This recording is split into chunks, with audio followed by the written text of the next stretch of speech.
నీకు ఈశ్వరుడు ఎప్పుడు ఏమిచ్చాడో దానికి తృప్తి పడు. ఆ తృప్తికి కారణం ఉండక్కర్లేదు. ఆకలి సరిగ్గా లేదని ₹1,000 మందులు వేసుకుని ఏడుస్తున్న వాళ్ళు కోట్ల మంది ఉన్నారు. వేల పట్టున ఆకలి వేస్తోంది, సంతోషించు.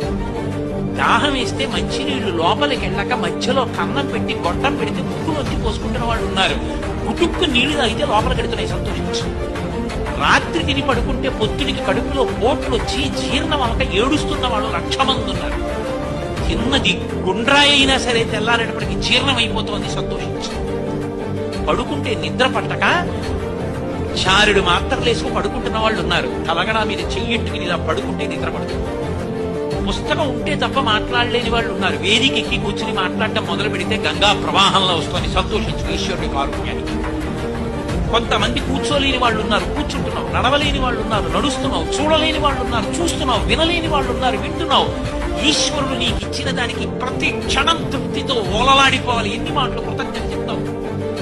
అది మానేసి ఎప్పుడు ఏదో పోయిందాన్ని తలుచుకుని ఏడవడం కాదు, వచ్చేదాన్ని ఊహించుకుని అలా జరిగితే బాగుండని కలువమలు ఎగరేయడం కాదు. ఇప్పుడు ఇక్కడ నీకు ఈశ్వరుడు వర్తమానంలో ఏమిచ్చాడో దానితో తృప్తిగా ఉండడం అలవాటైతే వాణ్ణి మించిన భాగ్యవంతుడు లేడు. అదే